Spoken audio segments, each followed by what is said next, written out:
Semangat. Hidup Bang Ares.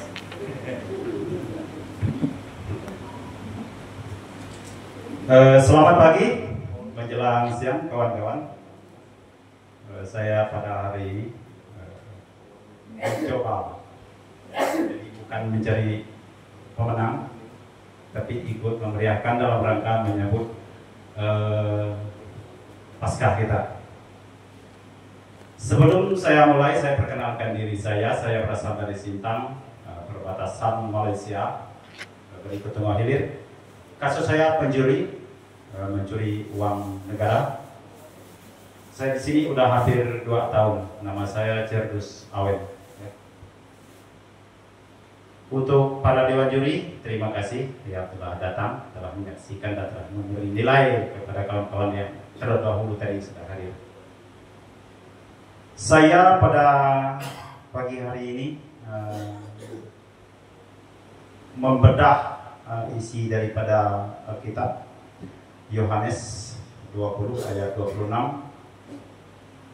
selaku Katolik, ya, bukan selaku Kristen.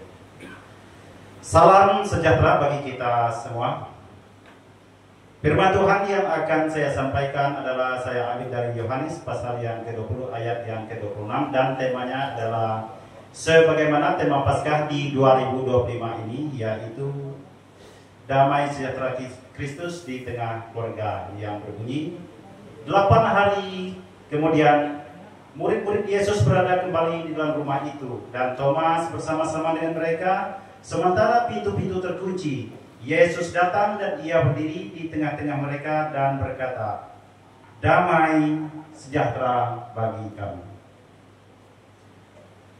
Bapak Ibu yang terkasih di dalam Kristus, damai sejahtera Kristus di tengah keluarga kita mengingatkan saya atas sebuah kisah salah satu keluarga di kampung saya. Mereka orang miskin, orang nestapan, rumah tidak mampu buat.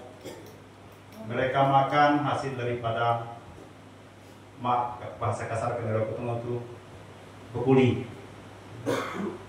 Kuli sana, kuli sini. Tetapi yang bisa kita teladani adalah sikap mereka. Kadang-kadang manusia kalau kekurangan apapun, ekonomi terhimpit, dia mengambil jalan pintas mencuri. Ya, banyak yang kayak gitu. Tapi puji Tuhan mereka, karena saya ini pernah mengalami, Cuk, mereka tuh kakek nenek kami, ada pekerjaan enggak, Cuk? Ada, tadi besok. Ini ambil beras dulu, enggak usah, Cuk, kami selesai kerja.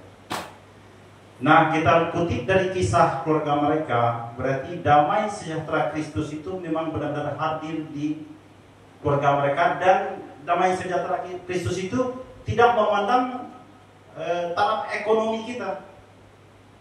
Dia orang miskin, orang berkekurangan, mungkin damai sejahtera Kristus itu ada di tengah mereka. Dan mungkin ada kala orang kaya sebab berkecukupan, tapi tidak ada damai sejahtera. Dari cerita salah satu keluarga di atas menggambarkan bahwa kalau Yesus di dalam rumahku dan di rumah kita semua, ada kesenangan, ada kebahagiaan, sukacita, dan damai sejahtera. Tiap orang pastinya mengharapkan hidup dalam keluarga yang ramah dan damai sejahtera. Benar begitu?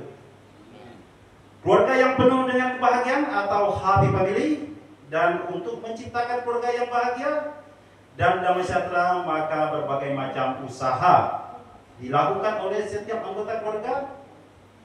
Tetapi namun faktanya kita mendapati dan mendengarkan, walaupun begitu banyak usaha kita untuk membahagiakan rumah tangga, ada begitu banyak keluarga yang mengalami broken home, ya, atau perceraian, perpisahan yang tidak disangka dengan hal yang sepele. Ada juga banyak terjadi perceraian, bahkan untuk pernikahan yang sudah sekian tahun sekalipun, sudah ada anak cucu, lalu bisa juga bercerai karena tidak ada damai sejahtera di dalam keluarga mereka. Anggota keluarga ataupun juga orang tua, kemudian banyak yang bisa tega tinggalkan anak-anaknya suami yang bisa tinggalkan istrinya, pun sebaliknya istrinya pun bisa tinggalkan suami dan anak-anaknya. Itu pun keluarga. Karena rumah tangga bukan lagi menjadi surga bagi mereka. Kendati pun ada ungkapan yang mengatakan, keluargaku adalah surgaku, rumahku adalah surgaku. Tetapi pada faktanya, ada banyak rumah tangga yang keluarganya, rumahnya bukan lagi menjadi surga, tetapi justru menjadi neraka. Sehingga banyak anggota keluarga yang mencari kedamaian di luar rumah, yang melakukan kompensasi murahan di luar. Banyak keluarga yang mengalami ketakutan, kecemasan, kebingungan, ketidakmengertian dengan hal yang buruk yang terjadi, kecurigaan satu dengan yang lain, mulai melakukan kesetiaan satu dengan yang lain, khawatir dengan masalah ekonomi, pergaulan, masa depan anak, dan bahkan di dalam keluarga pun kita mendapati yang mendengar atau berita-berita viral. Bagaimana seorang istri yang notabene seorang polisi bisa membunuh suaminya? Ada juga seorang ayah yang kemudian tega membunuh anak-anaknya. Suami yang justru notabene adalah seorang hamba Tuhan, bertahun-tahun melakukan kekerasan dalam rumah tangga terhadap istri. Banyak keluarga, bahkan termasuk keluarga Katolik, mengalami goncangan, mengalami kegaduhan tingkat tinggi, bahkan mulai meragukan kehadiran Tuhan.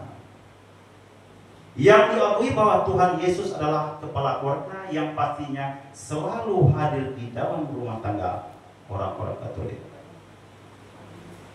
atau orang Kristen.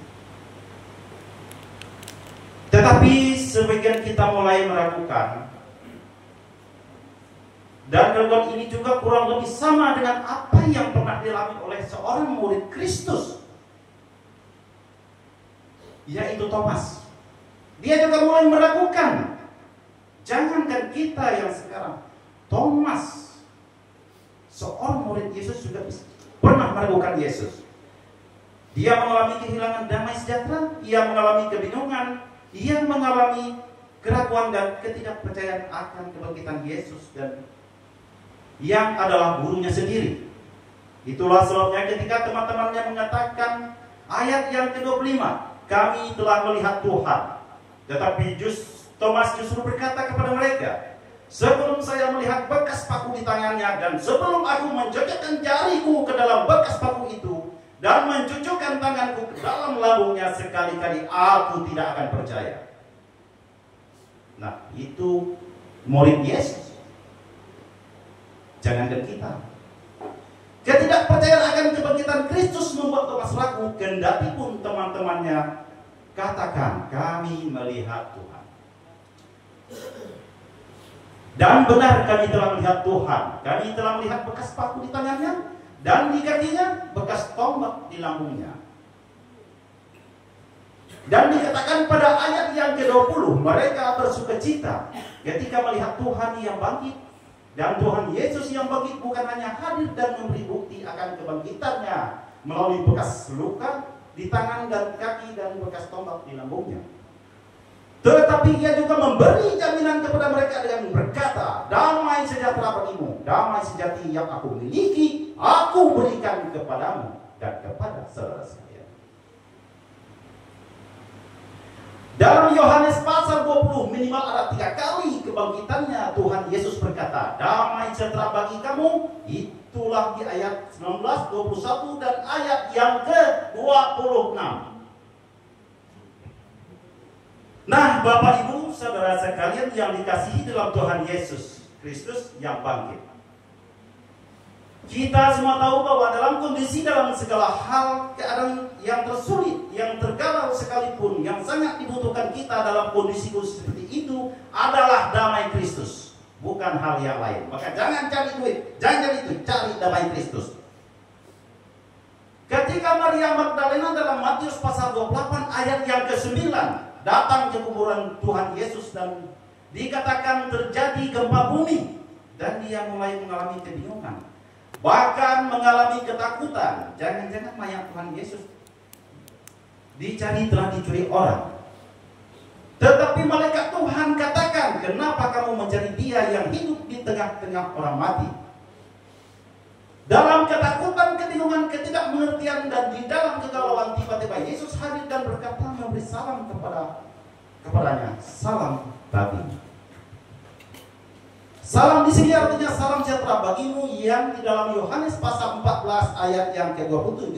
Yesus berkata, damai sejahteraku kuberikan kepadamu. Dikatakan dia lagi, damai sejahtera itu.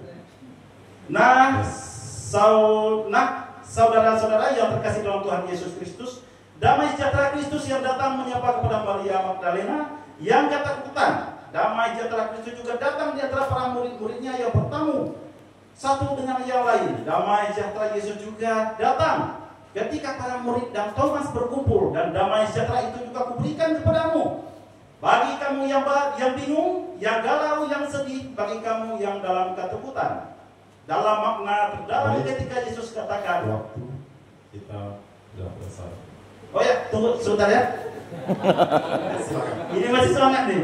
Ada masih satu lagi ya. Silakan, baik. Dan makna terdalam ketika Yesus katakan damai sejahtera bagimu adalah damai sejahtera itu adalah damai sejahtera yang bersumber dari Allah sendiri. Ketika Yesus katakan damai sejahtera bagiku kuberikan kepadamu, maka itu memberi makna damai sejahtera yang diucapkan oleh Tuhan merupakan anugerah atau pemberian dari Allah, dan pemberian atau anugerah itu bersifat atau bernilai kekal. Lalu kemudian damai sejahtera diberikan oleh Tuhan Yesus, damai sejahtera yang pasti dan melampaui damai sejahtera apapun ditawarkan dan yang diberikan oleh duniawi. Saudara yang terkasih dalam Tuhan Yesus, damai sejahtera dari Kristus yang bangkit juga datang melawat setiap keluarga yang merindukan akan damai sejahtera dalam kondisi dan situasi apapun. Damai sejahtera Kristus adalah jawaban dari atas segala jawaban bagi setiap keluarga. Apapun kondisi keluarga kita, apapun pergumulan, kebingungan, dan kesedihan, dan ketakutan apapun, masalah seterpuruk apapun kondisi keluarga kita, atau kondisi keluarga-keluarga saudara sekalian, dengarkanlah baik-baik. Damai sejahtera Kristus adalah jawaban. Karena sumber damai sejahtera dari dirinya sendiri, yang adalah Allah yang hidup, dan sumber itu adalah sumber damai sejahtera yang bernilai kekal dan pasti dan melampaui atas semua yang ditawarkan oleh duniawi. Maka tidak ada alternatif lain selain datang kepada sumber yang memberi damai sejahtera, yaitu Yesus Kristus yang sudah bangkit, hidup, dan menang.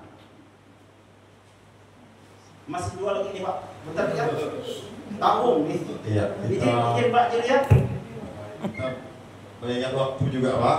Jadi Walaupun sampaikan dengan singkat. Siap. Walaupun kondisi keluarga saudara atau keluarga kita semua segalau apapun, anak-anak dalam keluarga kita sesusah apapun, sesulit apapun, mari kita dengar baik-baik. Damai sejahtera Kristus sanggup memberikan jawaban dari setiap masalah yang ada di keluarga kita, dan sanggup memberi kesejukan di tengah keluarga kita, karena Yesus Kristus adalah pemberi damai sejahtera dan pemberi damai sejahtera itu, dan berkata damai sejahtera bagimu. Yesus yang sudah disalib, Yesus yang sudah mencurahkan darah sucinya untuk pengampunan dosa kita, Yesus yang rela mati bagi dan ganti saya dan saudara di atas kayu salib. Baik Pak, kita waktunya sudah cukup panjang lewatnya, jadi silakan tunggu dulu. Maka kita akan menikmati kesenangan bahagia. Bapak, Ibu, saudara sekalian ya, karena waktu ini tidak begitu panjang, jadilah Yesus Kristus sebagai pusat atau sentral dalam kehidupan keluarga kita. Kiranya Tuhan memberkati kita sekalian. Salam. Salam. Baik, kita beri tepuk tangan yang meriah untuk peserta nomor yang 9, Bapak Cerbusawen. Jadi demikian sudah 8 peserta yang menampilkan kemampuannya dalam menyampaikan firman Tuhan.